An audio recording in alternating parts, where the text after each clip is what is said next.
Dengan IHSG yang harus ditutup melemah hari ini berarti pupus sudah harapan untuk happy weekend. Tapi lagi-lagi sepertinya faktor pemberat dari pergerakan bursa efek domestik adalah mengenai FOMC minutes yang menunjukkan bahwa inflasi Amerika Serikat masih begitu sulit dan begitu keras kepala gitu ya untuk ditame, untuk dijinakan oleh suku bunga yang sudah dinaikkan begitu agresif selama beberapa bulan terakhir dalam setahun ini gitu ya.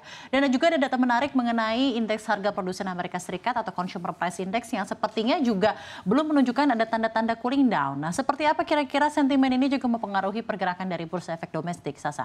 Ya, Safrina, ternyata sejumlah data Amerika Serikat yang telah dirilis ini tidak sesuai dengan ekspektasi pasar. Di mana laporan Departemen Tenaga Kerja menunjukkan bahwa indeks harga produsen atau PPI naik 0,6% secara mantuman pada Februari. Dan nilai ini lebih panas dibandingkan dengan kenaikan 0,3% yang diperkirakan oleh para ekonom yang disurvei oleh Reuters. Nah, kalau kita lihat secara basis tahunannya ini juga semakin panas dengan naik 1,6% secara year on year dibandingkan dengan perkiraan pasar yang diprediksi 1,1% secara year on year. Nah, selain PPI, jumlah orang Amerika yang mengajukan klaim pengangguran ini mencapai 209.000 pada pekan yang berakhir 9 Maret. Nah, nilai ini justru turun dibandingkan dengan pekan sebelumnya, Safrina, yang sebesar 210.000 dan juga berbanding terbalik dengan konsensus yang diproyeksikan naik ke 218.000 klaim.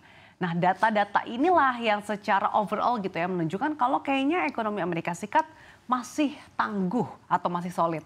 Hal ini bisa berimplikasi pada prospek pemangkasan suku bunga The Fed di tahun ini. Luar biasa ya, padahal sudah dinaikkan begitu agresif dari kisaran hanya di 0% saja, sekarang sudah berada di kisaran 5,25 sampai 5,5%. Belum lagi sebenarnya Amerika Serikat menghadapi beragam masalah seperti debt ceiling yang sudah luar biasa menyentuh luar biasa tinggi gitu ya. Tapi ternyata dari sisi klaim pengangguran, Producer Price Index dan juga Consumer Price Index masih menunjukkan data yang cukup solid.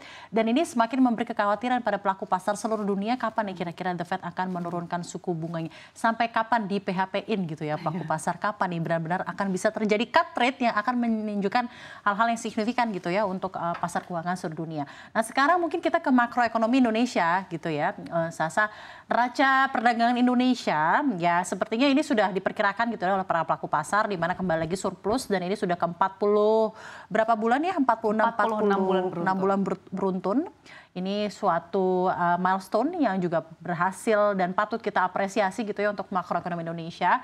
Namun tentunya yang perlu kita aware adalah jumlah surplus yang ternyata semakin menciut gitu ya. Bagaimana analisa Anda mengenai hal ini? Sasa, silakan. Ya, Safrina, kalau kita lihat neraca perdagangan Indonesia pada periode Februari 2024 sebetulnya masih mengalami surplus ya, yaitu sebesar 870 juta dolar. Tapi lebih rendah dibandingkan bulan sebelumnya yang sebesar 2,02 miliar dolar. Nah, surplus ini juga ternyata turun tajam jika dibandingkan dengan surplus pada Februari tahun lalu yang sebesar 5,48 miliar dolar Amerika Serikat. Nah, penurunan surplus ini dipengaruhi oleh turunnya ekspor dan naiknya impor. Di mana nilai ekspor Februari 2024 kalau kita lihat sebesar 19,31 miliar dolar atau turun hingga 9,45% dibandingkan dengan periode yang sama tahun lalu.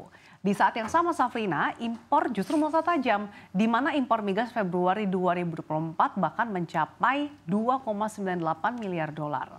Jadi sekarang hanya di 800 saja ya. Apakah ini perlu dikhawatirkan juga dengan harga komoditas yang juga semakin menurun, terutama harga-harga komoditas yang menjadi jagoan komoditas ekspornya gitu ya untuk Indonesia, seperti harga batu bara yang semakin melemah, dan juga kita ketahui sebenarnya keadaan ekonomi global juga sedang tidak baik-baik saja gitu ya, dan tentunya ada banyak keadaan di mana trafik perdagangan di dunia ini terganggu dengan lagi China belum pulih, China belum pulih, dengan adanya juga pasar logistik seluruh dunia terganggu dengan adanya serangan di Laut Merah dan lain-lain. Kita harapkan keadaan ekonomi yang tidak baik-baik saja ini bisa menjadi suatu alarm sendiri untuk pemerintah Indonesia dan juga bisa mengantisipasi gitu mengantisipasi dengan baik dengan kebijakan-kebijakan yang baik gitu ya dari otoritas moneter dan fiskal kita. Nah, sekarang kita lihat kembali lagi kepada IHSG gitu ya.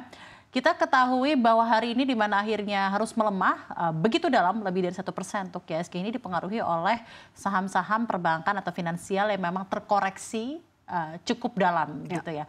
Mungkin ada analisa tersendiri untuk sektor ini, Sasa, seperti apa? Kita ketahui juga kemarin kan ada pembagian, ada RUPS, penentuan pembagian dividen. Apakah sebenarnya dengan sudah terprice ini sentimen ini, akhirnya ya sudahlah hari ini agak rest sedikit, agak santai sedikit, dan sudah terprice ini ke harga emiten ini akhirnya mengakibatkan harga-harga dari emiten finansial juga harus melemah di hari ini. Ya, seperti yang Safrina katakan bahwa basically kayaknya memang pelemahan saham-saham big caps ini memang karena tersengat aksi profit taking gitu. Karena setelah beberapa waktu terakhir kita tahu pergerakan IHSG tuh kayaknya stagnan di situ-situ aja. Tapi dengan lonjakan saham-saham perbankan yang bahkan beberapa kali menyentuh all time high, pergerakan IHSG juga terkerek naik. Bahkan beberapa kali menyentuh all time high-nya di 7.400-an. Iya. Nah, kita tahu juga bahwa salah satu sentimen yang mengapa sektor perbankan utamanya big caps ini cukup menarik adalah dengan adanya sentimen pembagian dividen yang jumbo seiring dengan laba bersih yang cukup moncer di tahun 2023 lalu. Yang selayaknya kurma ya di jam berbuka seperti Anda bilang tadi. Nah, kalau kita cermati Safrina, memang pergerakan saham-saham perbankan big caps hari ini cukup lesu meskipun memang BMRI hari ini ditutup stagnan di 7.400, namun kemarin pada hari ini bahkan sempat kembali menyentuh all time high-nya di kisaran 7.500-an. Dan pada hari ini bahkan BBRI saja terkoreksi 2,85%, which means melanjutkan pelemahan di hari kemarin. Bahkan hari ini BBNI juga terkoreksi hampir 6%, 5,69%. Tapi overall sebetulnya pelemahan ini tampaknya masih cukup wajar mengingat sudah menyentuh all time high beberapa kali.